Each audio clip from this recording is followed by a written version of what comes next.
Our mission was to get out of that trailer park and never go back. Huge safety issues. Getting full clearance, right? Yeah. And that pressure set right here on my shoulders, and I knew it was real. Because you did something I told you not to do. We're the Haygoods, a musical family from the Ozarks, writing songs, raising kids, doing concerts, and trying to leave this world a little better than we found it. We've built a life and a show here in Branson, but we're not done dreaming yet. We're trying to see how far this journey can go, from a small town in the Ozarks to stages all around the world. Welcome to our story. All right, we're in Mike's workshop here. We're cooking up some good stuff for Echo Fall. Yeah. This is our homecoming show. That's a good way to put it. It's a full circle moment. It's huge. I mean, how many years has it been? I haven't been out there for 15 years, but that was where we learned how to play music when we were kids. We were children when we showed up here, and that was like our proving ground. That's where we got all our fan base. We learned all the hard, fast rules of entertainment, grinding it out, show after show after show. We also got a lot of trouble in the park. Yeah, we were kids. We learned how to talk to girls. So Mike had talked to me about bringing like some big special effects for this show. I'm excited to see it. Let's go on stage, and can we test some of it out and just show me like what it looks like? Yeah. Before the show. Yeah, I can let the guys know to be ready for us. Okay, all right, let's do that. Let's light a couple of them on fire, even though they're not technically on fire. It's a cold spark. It's a cold spark. I've never heard that term. You can put your hand over it, but it's a lot safer than traditional. Seriously? pyrotechnics, yeah. I'll show you. The FBI knows he does this. They gave him full clearance, right? Yes. So I want to show you the spark spin so you can get an idea of what we're going to be looking at. We're ready. 3, 2, 1, fire. Whoa, whoa. Let me show me your hand. Show me your hand. Oh, it's fine. How does that work? It's part of that's why the fire department actually prefers that we use these. Although they are still technically they're cold sparks, but they're still pyrotechnics. Amazing. So, cool about these. Remember I told you about the spinning? Yes, sir, that's correct. We're still doing the There's demo. so many details for this stuff. Oh my god! Wow! Dude, how fast can it spin? It goes pretty fast. The RPMs are pretty high. So that was just getting warmed up? Yeah. Bro, Knuckles. Yeah. No, it's good stuff. Dude, It's really great. you're the genius, man. So we're gonna get 4 of those and then confetti cannons. Just a super nerd. I have 14 streamer cannons and over 10 pounds of streamers that will be shooting into the crowd. It's 10 pounds. It's a lot. I'm uncomfortable. Never ending. Nobody's paying attention. We're not getting anything done.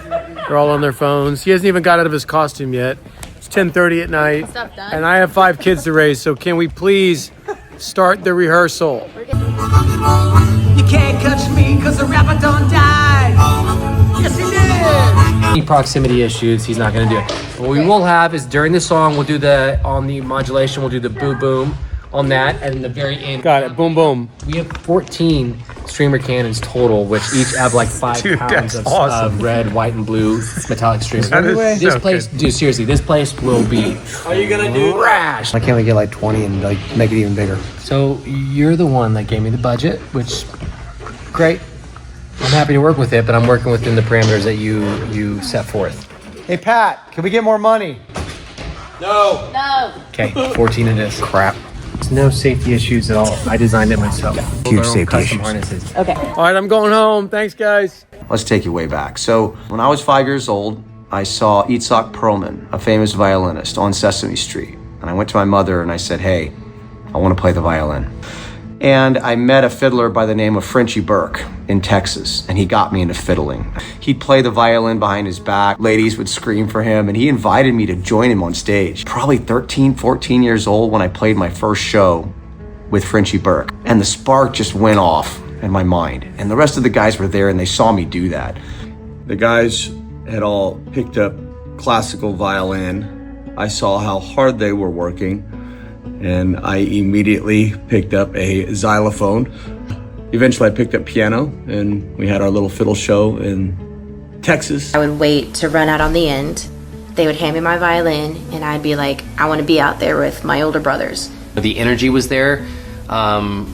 we were full of passion. Just the execution, maybe is what I'm getting after, was not quite like up to par. I would run out and then play my little violin and go, yeah. But man, we were giving it a go. So I think people saw that and appreciated that we were trying. And so we formed this little fiddle band, and we played at, little nursing homes and festivals and fairs all around Texas throughout the very early 1990s. Then it started changing because people started clapping for us and they became fans of our family. Before we moved to Branson in the late 80s, we were kind of using the music as a bargaining chip to go and play shows in the morning for like a county fair or something, and then we would actually trade food and ride tickets. So we'd get to go and actually hang out, because if we didn't have the music, we most definitely couldn't afford to go to the county fair. We grew up in a trailer park, and our parents worked all the time, especially Dad. He was gone most days. He'd come home in the evening, dead dog tired, working concrete, working construction, working hard physical labor jobs in South Texas. And then Mom was watching 6, 7, 8 kids, depending on what year it was. I think our brains, especially my parents, kind of saw it as a way to get us out of this economic kind of stronghold that we were in. Like, it's hard to get 6, 7, 8 kids out of a trailer park. We started traveling a little bit, and opportunities started showing up. We'd go to the county fair, we'd go to the state fair next. And it just kind of turned the light bulb on. People were clapping for us. People enjoyed us. People would recognize us at the grocery store. Oh, you guys are those fiddling kids. It changed the trajectory of our life forever. Let's go. Come on. Get in the bus. We had bets on who was going to be last today. Everybody here? Who are we missing? Tim. These are all Michael's cannons. Everything. Holding the equipment in the shuttle. Did they tear down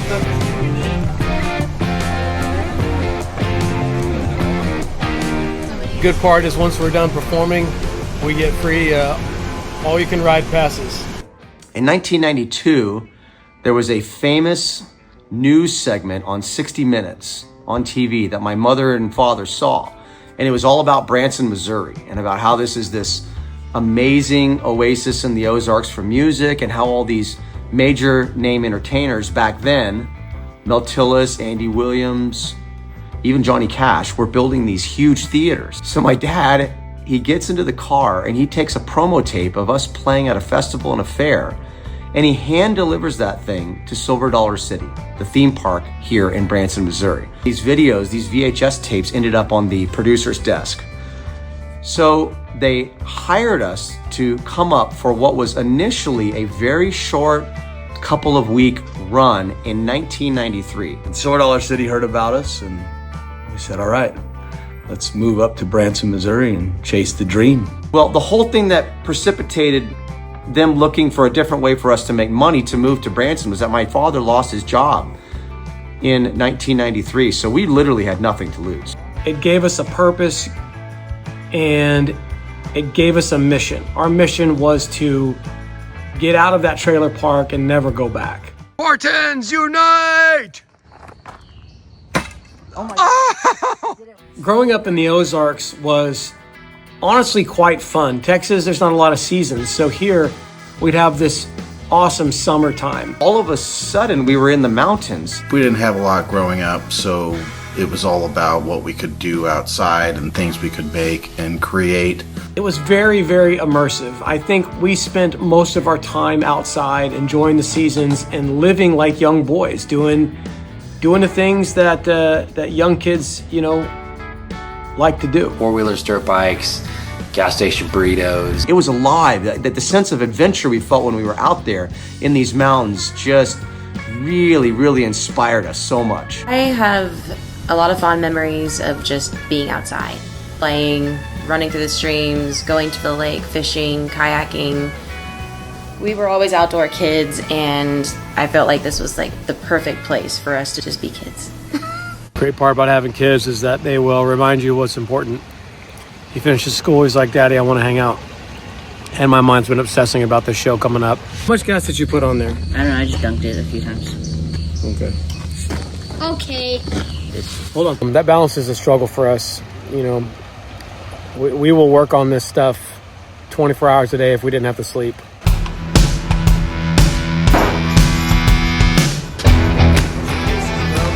Cases? Who needs cases, man? You bring it right from the theater, we're ready to rock. I don't know any other musician on planet Earth that would do that, except for Tim Haygood.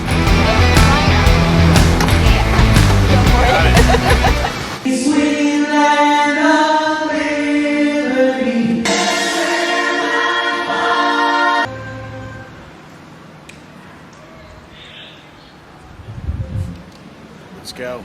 Man, it just feels really good to know how far we've come as a family. Like, the journey back to here has just been, man, diabolical. I mean, it's been up and down and sideways, and the core thing that kept us together was our dedication to each other. Most of our life has been chasing this dream right here, 30 years so far. This is for the underdog. This is for the trailer park. This one right here means something to us.